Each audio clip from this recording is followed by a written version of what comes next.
Para celebrar su aniversario, les regalé un viaje de $600,000. Su agradecimiento fue quitarme mi lugar para dárselo a mi prima. Olvidaron que yo no solo pagué el viaje, sino todas sus cuentas. El suave murmullo del restaurante era un zumbido agradable, una banda sonora para un momento que yo había diseñado para ser perfecto. Las luces de Polanco parpadeaban a través de los inmensos ventanales, joyas distantes engastadas en el terciopelo de la noche de la Ciudad de México. Frente a mí, mis padres, Estela y Héctor, sostenían las copas de champán que yo había ordenado. Era su 30º aniversario de bodas. 30 años de una vida que yo, su única hija, me había esforzado en hacer más cómoda, más segura, más digna. Una vida que, en secreto, sentía que estaba financiando en su totalidad. Por ustedes, dije, levantando mi copa, el cristal frío contra mis dedos. Por 30 años más de felicidad y salud. Mi padre, Héctor, me sonrió con esa calidez genuina y algo cansada que parecía reservada para momentos como este. Sus ojos, rodeados de finas arrugas que contaban historias de andamios y presupuestos fallidos, brillaban con una humedad que me conmovió profundamente. Gracias, hija. Corina, siempre tan detallista, siempre pensando en nosotros. Mi madre, Estela, asintió, su sonrisa era más estudiada, más consciente de su entorno y de las miradas de las otras mesas. Llevaba el collar de perlas que le regalé en su último cumpleaños, y su cabello, teñido y peinado en un estilo impecable esa misma tarde, brillaba bajo las luces del lugar. Gracias, mi amor. Es una noche preciosa. Absolutamente perfecta. Su mirada recorrió el salón, evaluando, comparando. Después del plato principal, un róbalo en salsa de cítricos que mi madre elogió mientras calculaba mentalmente su precio, llegó el momento.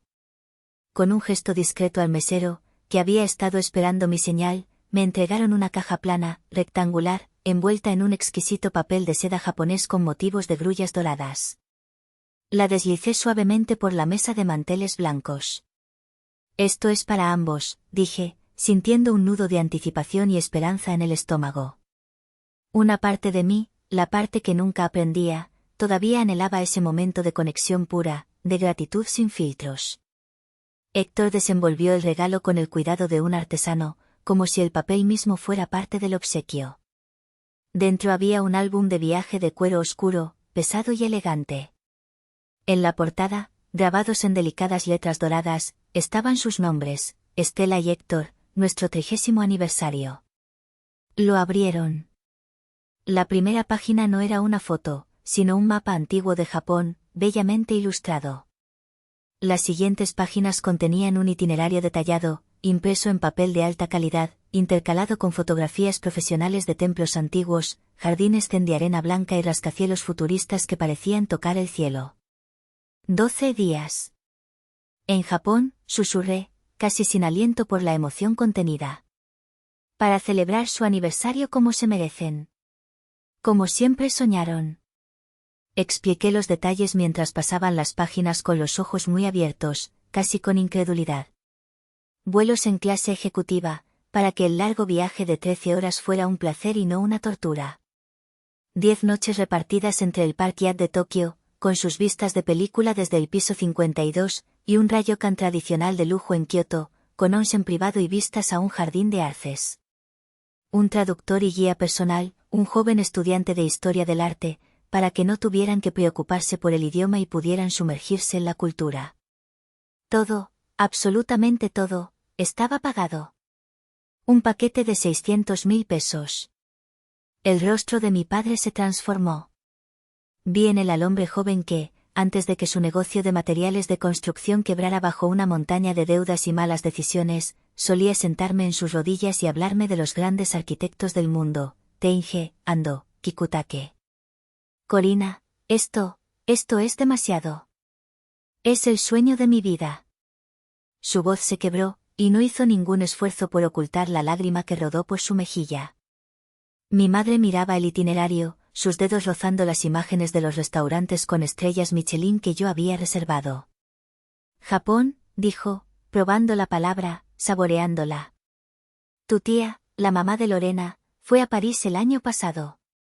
Se pasó meses presumiendo de sus fotos frente a la Torre Eiffel. Pero Japón, esto es otro nivel. Esto sí que es algo que contar. En su voz no había solo alegría, había una nota inconfundible de triunfo, de competencia social. Había ganado. Pero en ese momento, decidí ignorarlo. El brillo en los ojos de mi padre era mi recompensa. Desde la universidad, donde estudié un semestre de arquitectura japonesa, soñaba con ver los templos de Kioto con mis propios ojos, entender la filosofía del ma y el wabi-sabi detrás de sus líneas limpias, sentir la historia en su madera centenaria. Este no era solo un regalo para ellos, era un sueño que, ingenua y desesperadamente, creí que queríamos compartir. Era la oportunidad de crear un recuerdo familiar puro, uno que no estuviera manchado por las tensiones del dinero o las decepciones del pasado. Era mi forma de decir, lo logré. Y esto es para ustedes. Para nosotros.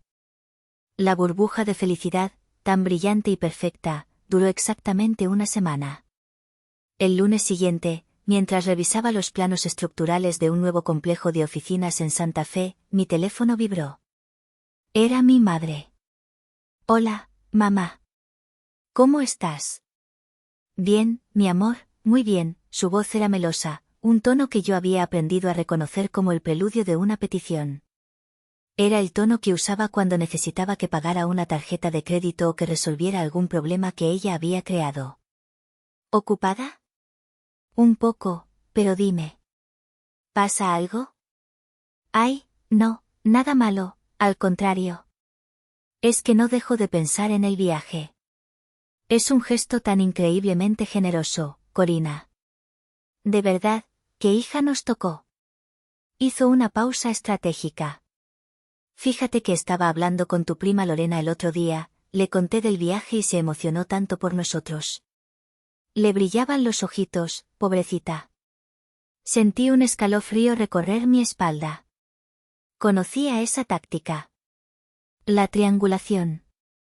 El uso de la supuesta emoción de un tercero para manipular la mía. Y estaba pensando, continuó, arrastrando las palabras como si la idea acabara de ocurrírsele. ¿No sería maravilloso si Lorena fuera en tu lugar? El silencio en mi oficina se volvió denso, pesado, como el concreto fresco. El zumbido del aire acondicionado pareció detenerse. ¿Qué dijiste? Bueno, piénsalo, mi amor. Ella es tan buena con las fotos, es una influencer, después de todo. Podría hacerles un álbum increíble, documentar todo para sus redes sociales. Imagina qué recuerdos tan bonitos, qué contenido tan espectacular para su perfil. Tú siempre estás tan ocupada con el trabajo, a lo mejor hasta te aburrirías con un par de viejos como nosotros. Cada palabra era una pequeña daga envuelta en algodón de azúcar. La sugerencia de que mi presencia, la de la persona que había concebido, financiado y soñado con ese viaje, era intercambiable por una sesión de fotos para Instagram. La implicación de que mi trabajo, la fuente misma de su estilo de vida y de ese maldito viaje, era un impedimento, una falla en mi carácter. Mamá, dije, mi voz peligrosamente tranquila, controlando el temblor que amenazaba con delatarme. Es un viaje de aniversario. Para los tres. Para la familia. Para que yo pase tiempo con ustedes. Pero Lorena es familia, Corina. Y ella lo apreciaría de una forma, diferente. Más visual. Sería bueno para su carrera, para su marca personal. Tú ya tienes tu carrera, mi vida. Esto para ella sería un gran impulso. La lógica era tan retorcida, tan descaradamente egoísta, que me dejó sin aliento. Mi respuesta es no, dije, cortante. No voy a discutirlo. El tema está cerrado. Escuché un suspiro al otro lado de la línea, cargado de decepción teatral y resentimiento. Como quieras, Corina. A veces eres tan inflexible. Tan egoísta. Y colgó. Me quedé mirando el teléfono, el eco de sus palabras rebotando en mi cabeza. Inflexible. Egoísta. Yo, que me había doblado hasta casi romperme por ellos durante años. La llamada, tan casualmente cruel, abrió una puerta en mi mente, y de ella comenzaron a salir fantasmas que yo me había esforzado mucho en mantener encerrados, fantasmas que formaban mi propio museo del dolor personal. El fantasma de mi graduación apareció primero, vívido y doloroso. Tenía 22 años, el birrete se sentía pesado en mi cabeza y el diploma de ingeniera civil con mención honorífica quemaba en mis manos. Mis padres estaban allí, en la tercera fila. Los vi mirar sus relojes. A mitad de la ceremonia, justo antes de que llamaran a los graduados con honores, los vi levantarse y escabullirse por el pasillo lateral. Más tarde, mi madre me llamó, su voz un torrente de excusas. Ay, mi amor, lo siento tanto, pero es que tu prima Lorena tenía 18 años y una crisis terrible.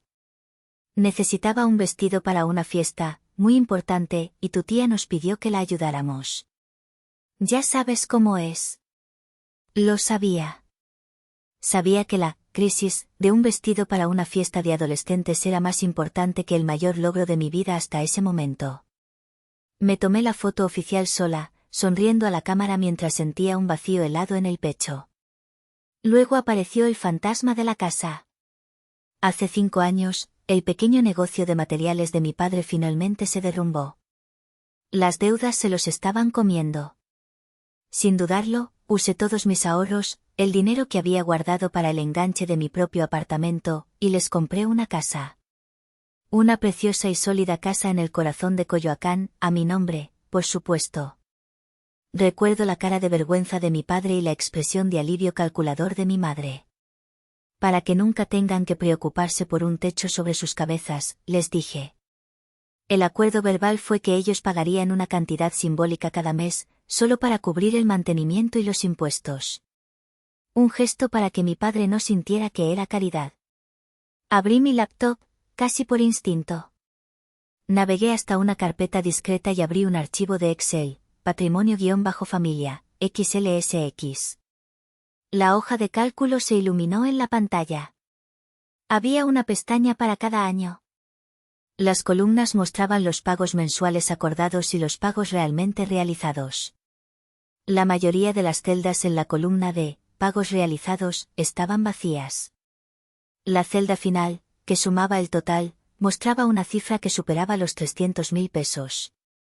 Una deuda silenciosa que nunca les había mencionado.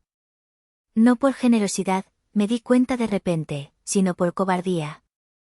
Porque exigir lo que era mío habría confirmado lo que ya sabía, que para ellos, yo no era una hija, sino un recurso. Mi madre siempre había vivido a la sombra de su hermana mayor, la madre de Lorena. Mi tía se había casado con un hombre de dinero, y su vida era un desfile de lujos que mi madre observaba con una mezcla de envidia y admiración. Lorena, con su belleza superficial y sus miles de seguidores comprados en Instagram, era el vehículo a través del cual mi madre podía vivir esa vida por delegación. Cada logro modesto nuestro era opacado por la opulencia de ellos. La validación de mi tía, a través de Lorena, era más importante que mi esfuerzo. Y yo, con mi carrera exigente y mi éxito silencioso y tangible, era ampliamente el motor que mantenía la fantasía en marcha. Cerré la laptop con un clic definitivo. El recuerdo de esa llamada telefónica, superpuesto a una década de pequeños y grandes desprecios, se asentó en mi pecho no como dolor, sino como un bloque de hielo. El viaje a Japón ya no era un sueño compartido. Se había convertido en un campo de batalla. Pasaron los días. Un silencio tenso y cargado de reproches no dichos se instaló entre mi madre y yo. Hablaba con mi padre un par de veces, su voz sonaba forzada, tratando de mantener una normalidad que ya no existía. Yo seguía adelante con mi trabajo, sumergiéndome en la lógica fría y predecible de las estructuras de acero y concreto. Pero una sensación de inquietud no me abandonaba. Era la calma antes de la tormenta. La tormenta llegó un martes por la tarde, no con un trueno, sino con el discreto sonido de un correo electrónico nuevo. El asunto era inocuo, su itinerario de viaje ha sido modificado. Pensé que sería un cambio menor en el horario de un vuelo, algo rutinario. Abrí el correo. Era una notificación automática de la aerolínea. Hice clic en el enlace para ver los detalles, introduje mi código de reserva y esperé a que la página se cargara, mi corazón latiendo con un ritmo sordo y premonitorio. El aire pareció solidificarse en mis pulmones. Mi nombre, Corina Reyes, había desaparecido de la lista de pasajeros. En su lugar, junto a los nombres de Estela y Héctor, estaba el de Lorena Fuentes. Mi asiento. Mi sueño. Borrado. Reemplazado. El primer instinto fue gritar. El segundo, llorar. Pero no hice ninguna de las dos cosas. Una extraña y gélida calma se apoderó de mí. El shock era tan profundo, la traición tan audaz, que trascendía la emoción. Era un acto de guerra. Y en la guerra, uno no llora. Uno planifica. Con manos firmes, marqué el número de la aerolínea. Después de una espera interminable con música enlatada, un agente amable atendió. Le expliqué la situación, manteniendo mi voz nivelada, profesional, como si estuviera discutiendo una discrepancia en un contrato de construcción. Permítame un momento, señorita Reyes. Escuché el tecleo. Hubo una pausa larga. Sí, veo la modificación. Se realizó ayer por la tarde. Recibimos una llamada de una mujer que se identificó como su madre, la señora Estela. La agente sonaba incómoda. Ella nos informó que usted tenía una emergencia de trabajo inaplazable y que había dado su consentimiento verbal para ceder su lugar a su prima, la señorita Fuentes. Yo no di ningún consentimiento, dije, cada palabra era una astilla de hielo. Lo entiendo, señorita. Pero como usted es la titular de la tarjeta con la que se hizo la compra, y la persona que llamó era su madre, el agente que la atendió procedió con el cambio. Fue un error de nuestro protocolo, y le pido una disculpa. Un error. Lo llamaban un error. Yo lo llamaba un robo. Gracias por la información, dije y colgué. Me recosté en mi silla, mirando sin ver la ciudad a través de la ventana de mi oficina. El sol de la tarde bañaba los edificios en una luz dorada, indiferente al colapso de mi mundo interior.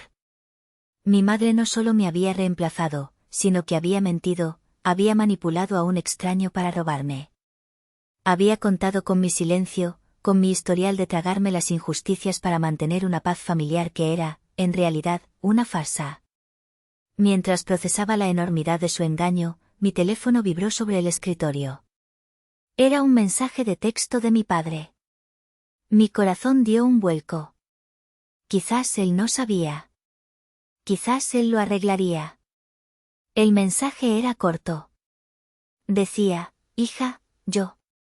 Lo miré fijamente, esperando que aparecieran los 3 puntos que indicaban que estaba escribiendo más. Pero no apareció nada. Un minuto después, el mensaje desapareció. Este mensaje fue eliminado. Y eso fue lo que me rompió. No el robo, no la mentira de mi madre, sino el silencio de mi padre. Su cobardía. Su incapacidad para escribir una sola frase en mi defensa. Ni siquiera tuvo el valor de terminar la oración. En ese acto de borrar, borró cualquier duda que yo pudiera tener. Estaba sola en esto. Completamente sola. El hielo en mi pecho se solidificó, convirtiéndose en acero. El dolor se transformó en una claridad cortante. Se acabaron las hojas de cálculo para rastrear deudas silenciosas. Se acabaron los intentos de comprar afecto con regalos extravagantes. Se acabó el ser la hija, inflexible, por atreverme a poner un límite. Cerré los ojos, respiré hondo y, al exhalar, dejé ir a la Corina que anhelaba la aprobación de su familia. Cuando los abrí de nuevo, era otra persona. Era una ingeniera. Y tenía un nuevo proyecto. Abrí mi computadora. Ignoré el archivo patrimonio-familia, XLSX. En su lugar, creé una nueva carpeta en mi escritorio. La nombré, Proyecto, Reestructuración. Dentro, creé un nuevo documento. No era una hoja de cálculo, sino un plan de acción. Metódico. Lógico. Implacable. El primer punto de la lista era asesoría legal. Busqué en mis contactos y encontré el número de la licenciada Navarro, una abogada fiscalista brillante y notoriamente agresiva con la que mi empresa había trabajado. Le envié un correo electrónico solicitando una consulta urgente. El segundo punto era activos. Comencé a recopilar documentos digitales, las escrituras de la casa de Coyoacán, escaneadas y guardadas en una carpeta segura. La factura del coche que les había comprado el año pasado, un SUV cómodo y seguro, también a mi nombre. Los estados de cuenta de los últimos 5 años, resaltando las transferencias mensuales regulares de 30.000 pesos que les hacía para gastos, además de cubrir todos los servicios, seguros médicos y tarjetas de crédito. Yo no era su hija, era su infraestructura. El tercer punto era comunicación. Tomé una decisión, no habría más confrontaciones emocionales. No más llamadas, no más discusiones. Mis acciones hablarían por mí. La licenciada Navarro me devolvió la llamada en menos de 1 hora. Su voz era todo negocios. Le expliqué la situación de forma concisa, sin adornos emocionales. El viaje, la casa, el apoyo financiero. Ella escuchó sin interrumpir. Entiendo perfectamente, dijo cuando terminé. Esto no es un drama familiar, señorita Reyes. Es un caso de abuso de confianza y dependencia financiera. ¿Cuáles son sus objetivos? Quiero recuperar el control total de mis activos y establecer nuevos términos basados en la realidad, no en la obligación familiar, respondí, sorprendida de mi propia firmeza. Excelente, dijo la abogada. Empezaremos de inmediato. Necesito que me envíe copias de toda la documentación que mencionó. Mientras colgaba, sentí una oleada de poder. Era la sensación de tomar las riendas de mi propia vida. Esa noche, hice una última llamada. A mi tío Samuel, el hermano menor de mi padre. Él era un hombre sencillo, un mecánico que siempre me había tratado con un respeto honesto. Hola, Corina. ¡Qué milagro!, dijo. Hola, tío. ¿Cómo estás? Oye, una pregunta rápida, ¿has hablado con mis papás últimamente? Hubo una pausa. Sí, hablé con tu tía ayer, dijo, y pude sentir su incomodidad a través del teléfono. Me contó, bueno, Estela ha estado diciendo a todo el mundo que les regalaste tu lugar en el viaje a Japón a Lorena. Que eres la hija más comprensiva y generosa del mundo. La confirmación me golpeó como un puñetazo, pero no me derribó. Al contrario. Me dio la última pieza de convicción que necesitaba. No solo me habían robado, estaban reescribiendo la historia, pintándome como la santa sacrificada mientras me apuñalaban por la espalda. Gracias, tío. Eso es todo lo que necesitaba saber, dije. Corina, ¿estás bien?, preguntó, su voz teñida de preocupación. Estoy mejor que nunca, tío. Hablamos pronto. Colgué. El tablero de ajedrez estaba listo. Todas las piezas estaban en su lugar. Y ahora, me tocaba mover a mí. Los 2 días siguientes fueron un torbellino de actividad silenciosa y precisa. Seguí mi plan con la disciplina de un ingeniero supervisando la construcción de un puente. Cada paso estaba calculado, cada acción tenía un propósito. El momento elegido para la ejecución fue crucial, 48 horas antes de la salida del vuelo a Tokio. El punto de máximo entusiasmo para ello sería el punto de máximo impacto. El jueves por la mañana, me reuní virtualmente con la licenciada Navarro. Todo está listo, me informó. Tenemos un caso sólido de actividad fraudulenta con la aerolínea, dada la falta de autorización por escrito. Y en cuanto a la propiedad y los activos, usted tiene el control legal absoluto.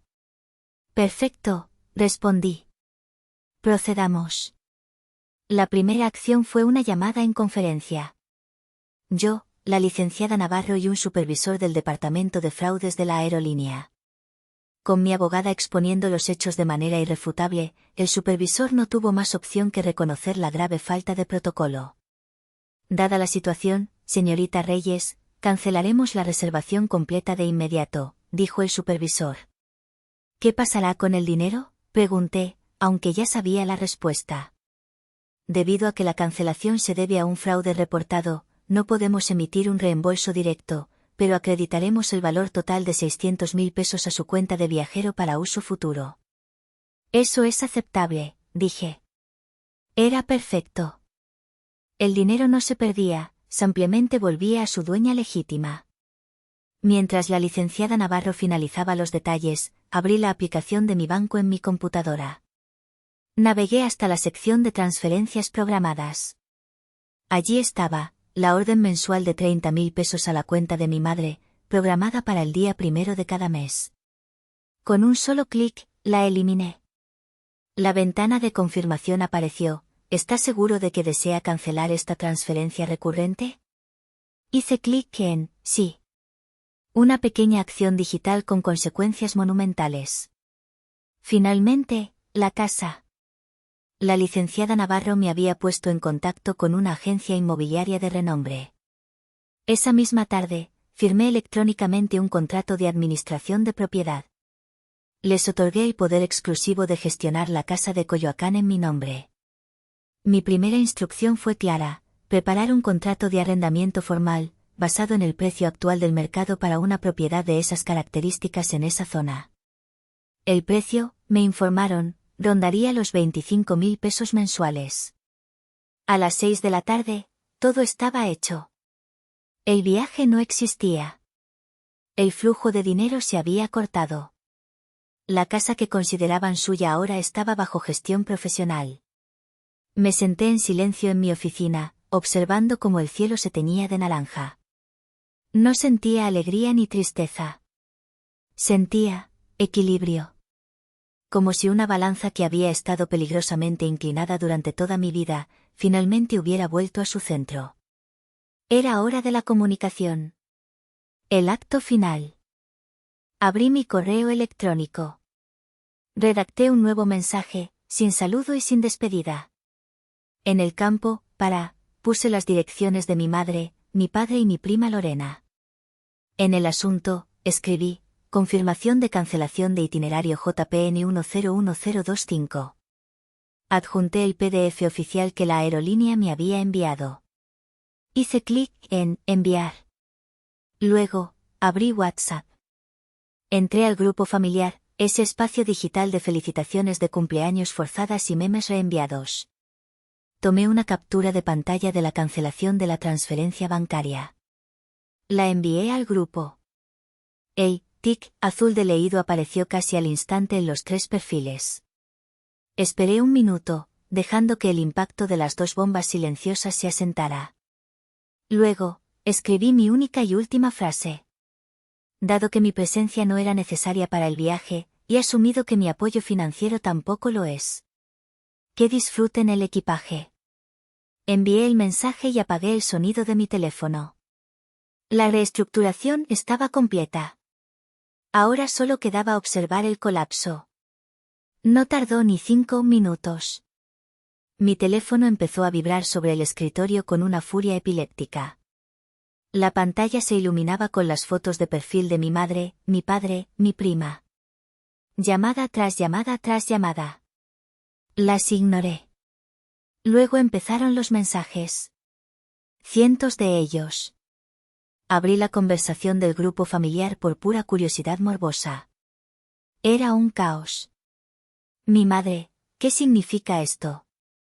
Corina, contesta el teléfono ahora mismo. Es un error. Mi prima Lorena: ¿mi viaje? Corina: no puedes hacerme esto. Ya les había dicho a todos mis seguidores. Mi padre: hija, por favor, tenemos que hablar. Cerré la aplicación. Entonces empezaron a llegar los mensajes de voz. El primero era de mi madre, su voz era un chillido agudo de pánico e incredulidad. El segundo era más largo, una mezcla de insultos, amenazas y acusaciones. En el tercero, su tono cambió. Era un sollozo manipulador, lleno de: ¿cómo pudiste hacernos esto? Y, después de todo lo que hemos hecho por ti. Lorena también dejó un mensaje de voz, llorando dramáticamente sobre cómo había arruinado su carrera y la oportunidad de su vida. Escuché cada uno de ellos con una distancia clínica, como si estuviera analizando datos. La emoción que esperaba sentir, la culpa, simplemente no estaba allí. En su lugar, había una sensación de validación. Sus reacciones confirmaban todo lo que yo ya sabía: nunca se trató de mí, ni de la familia, ni del aniversario de mis padres. Siempre se trató de lo que podían obtener de mí. Silencié todas las notificaciones y bloqueé sus números temporalmente. Cogí mi bolso y salí de la oficina. Conduje hasta un pequeño restaurante de barrio, el tipo de lugar al que ellos nunca irían, y llamé a la única persona que sabía que entendería. «Tío Samuel», dije cuando contestó. «¿Estás ocupado?» «Nunca para ti, campeona». «¿Qué pasa?» «Sonabas diferente esta mañana». «Las cosas cambiaron, tío». «¿Puedo invitarte a cenar?» Media hora después, estábamos sentados en una mesa con manteles de cuadros, compartiendo unos tacos al pastor. Le conté todo, sin omitir detalles. Él escuchó en silencio, asintiendo de vez en cuando, su rostro arrugado por el trabajo y el tiempo mostrando una profunda comprensión. Cuando terminé, se quedó callado por un momento. Luego levantó su botella de cerveza. «Por ti, Corina», dijo, su voz ronca. «Por la ingeniera que construye puentes, pero que también sabe cuándo es el momento de dinamitarlos». Ya era hora. Chocamos nuestras botellas. Y por primera vez en muchos, muchos años, me sentí verdaderamente en familia. La semana siguiente fue un asedio. Intentaron contactarme a través de otros familiares, enviaron correos electrónicos que iban de la súplica a la amenaza velada. Lorena publicó una serie de historias crípticas en Instagram sobre la traición familiar y la gente tóxica que se disfraza de familia, lo que solo me causó una risa amarga.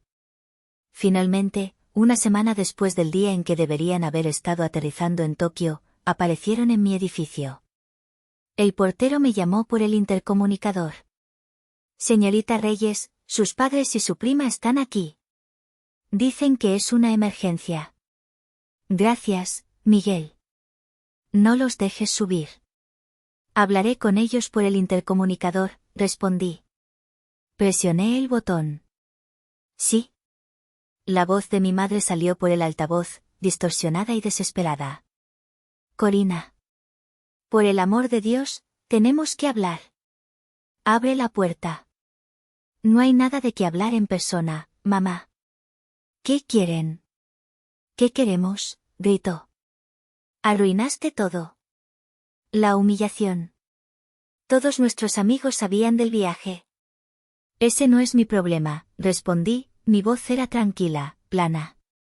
«Ustedes tomaron una decisión. Yo tomé las mías». Fue mi padre quien habló entonces, su voz era un susurro quebrado. «Hija, tu madre no lo hizo con mala intención. Solo pensó en Lorena. Pensó en sí misma, papá. Y tú no pensaste en nada. Te quedaste callado». Hubo un silencio. Podía imaginarlos allí abajo, en el elegante vestíbulo de mi edificio, desarmados. «Escuchen con atención», continué, mi voz adquiriendo la autoridad de quien dicta los términos de una rendición. «La casa en Coyoacán ahora está siendo gestionada por una agencia inmobiliaria profesional. En los próximos días, recibirán una llamada de ellos. Les ofrecerán un contrato de arrendamiento formal. El precio es de 25.000 pesos al mes, más servicios. Es el precio del mercado. Tienen la opción de firmarlo y empezar a pagar como cualquier otro inquilino, o tienen 60 días para desalojar la propiedad». El grito de mi madre fue casi inhumano. «¿Qué? ¿No puedes echarnos de nuestra propia casa? Después de todo lo que hemos hecho por ti». Y ahí estaba. El núcleo de todo. Su delirio de merecimiento. «No, mamá», dije, y cada palabra era clara y afilada como el cristal. «Esto no es después de todo lo que ustedes han hecho por mí. Esto es después de todo lo que yo he hecho por ustedes». Y se acabó. Los términos no son negociables. Corté la comunicación. Me alejé del intercomunicador y caminé hacia el gran ventanal de mi sala. El silencio en mi apartamento era absoluto. Por primera vez en mi vida adulta, no había ninguna obligación pendiente, ninguna expectativa familiar pesando sobre mí, ninguna deuda emocional que pagar. Era un silencio que al principio se sentía vasto y un poco aterrador, pero que lentamente se fue transformando en paz. Miré las luces de la ciudad que se extendían hasta el horizonte. Una ciudad que yo ayudaba a construir, viga a viga, plano a plano. Había pasado mi vida construyendo para otros, apuntalando las vidas de mi familia mientras descuidaba la mía. Ahora, por fin, era el momento de empezar a construir para mí. Sobre cimientos nuevos y sólidos. Y mientras estaba allí, en la quietud de mi nueva libertad, una pregunta final flotó en mi mente, una pregunta que no era para mí, sino para el vacío, para cualquiera que pudiera estar escuchando mi historia. ¿Hice lo correcto, o debí haberles dado otra oportunidad?